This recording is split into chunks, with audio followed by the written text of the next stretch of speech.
Honest J. Nowak. Oh yeah.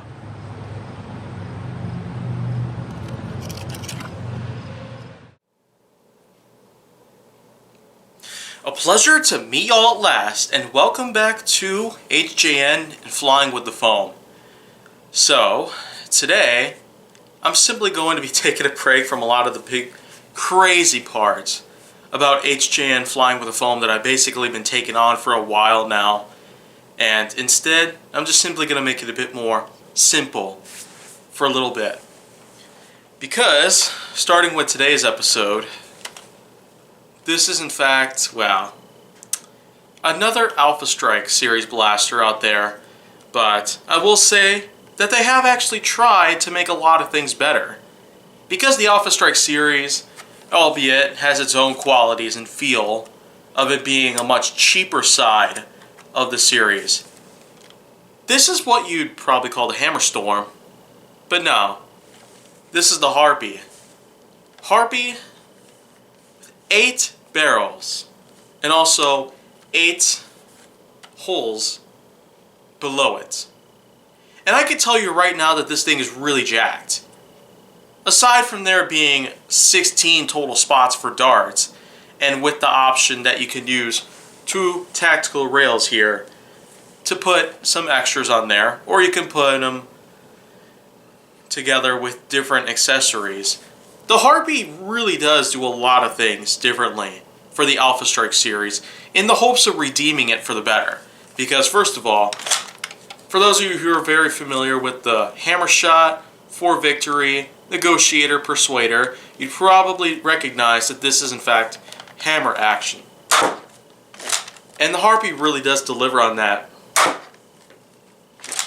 And really does pretty well.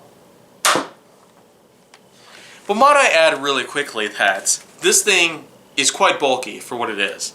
It's almost like a trapezoid sort of shape if you look at it at a certain angle. So this right here is a really unique specimen for this specific case. But I probably won't go all too far into that sort of detail. Because after all, with a hammer shot like blaster that you have for more recent times, the fact that this thing actually has a larger cylinder, plus some extra spots to hold extra darts, a lot of sling point attachments. I mean, you can hang it from your wall like this, or yeah. It's starting to become a bit of a staple in more recent blasters. But I will say for sure that with the option of having some of the more unique and more appropriate sort of sling points here, you could certainly get it done your way whenever possible. There's a point up here as well, but it's pretty much done in any way that you can pretty much prefer. If you wanted to do it downwards like this, upside down, then well, I guess it's your choice, really. I will also point out that, well, much like the Hammer Shot and For Victory, like any of the Harpy's brethren when it comes to hammer action, this also has its own little slam fire action that you can do like this. Whoops. That one didn't really fire very well, but you pretty much get the idea. The bottom line, it can be done.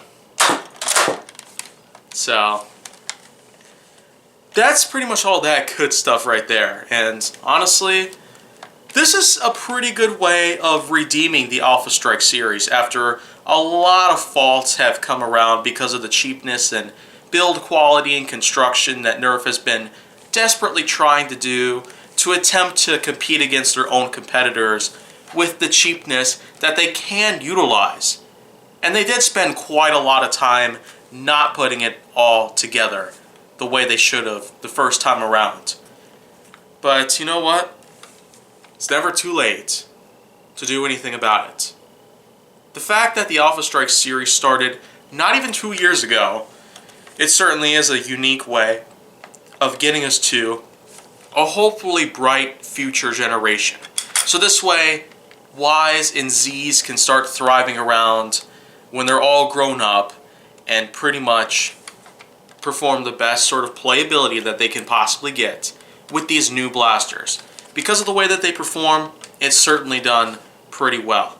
Because of the way that they can pretty much function, that's another way to look at it. But in most ways, I will just say that the Harpy is probably one of those that, while it has tried to take on the Alpha Strike series' bad reputation that was already given out because of the fact that it started with several blasters out there that were known for being pretty cheap and sometimes poorly constructed and easy to tear apart for the most part, and also not having very good performance as a whole, I suppose that the Harpy can really be one of those that shows a sign of pure redemption, and that we might have a bright future ahead of us. And there have been a couple other Alpha Strike blasters that I've already talked about as well that also showcase some more evidence that would be necessary to give us a conclusion that maybe sometime from now the Alpha Strike series will get a lot better and we'll still be able to sell at a cheaper price tag. But until any of that happens, we're only going to have to rely on time itself to be sure that we can find something like this within the next 10 years. But that's pretty much it for right now. If you want to see more, go down to my channel. Make sure that you like, subscribe, comment, follow me on social media, and stay on the Hollywood side.